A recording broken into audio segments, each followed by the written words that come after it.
चंद्रपुर के नदी तीर माँ मुरदाई के दरबार। चंद्रपुर ही ने नाचल दाई महिमा तोर हजार। दाई के तोला सिंगार चढ़ाओ फूल मोंगरा मदा। दाई के तोला सिंगार चढ़ावे फूल मोंगरा मदा। चंद्रपुर के नदी तीर माँ मुरदाई के दरबार।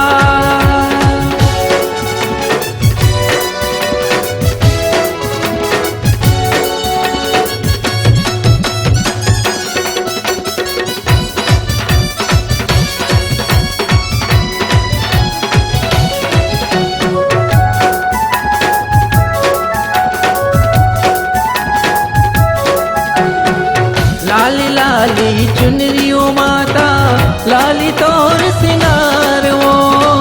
लाली तोर सिंगार वो 9 दिन के तोर मेला लगे।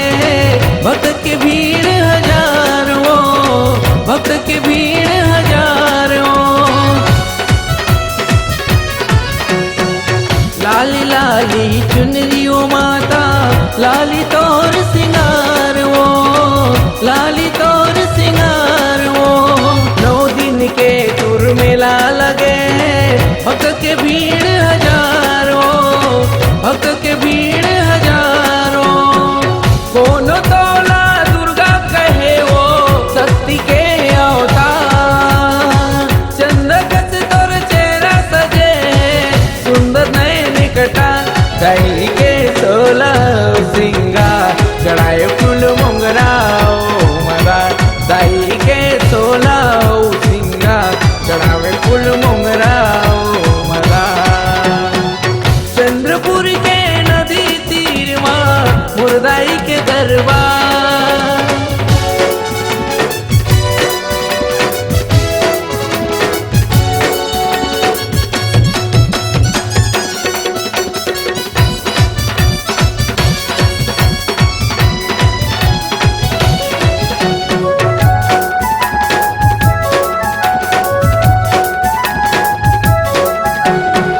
छत्तीसगढ़ के पावन भूया माँ जगह जगह ते विराजे वो।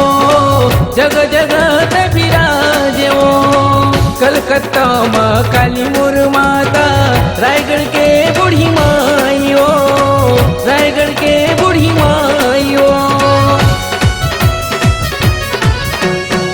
छत्तीसगढ़ के पावन भूया माँ जगह जगह ते विराजे वो।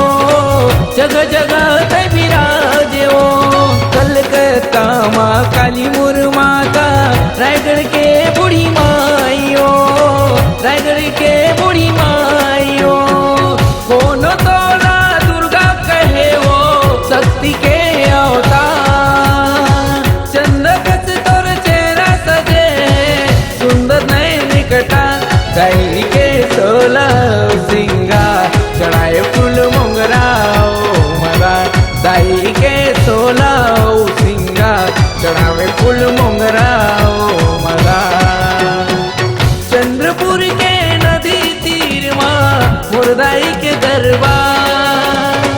चंद्रपुर ही ने नाचल दाई महिमा तोर हजार। दाई के तोला सिंगार चढ़ावे फूल मोंगरा मदा। दाई के तोला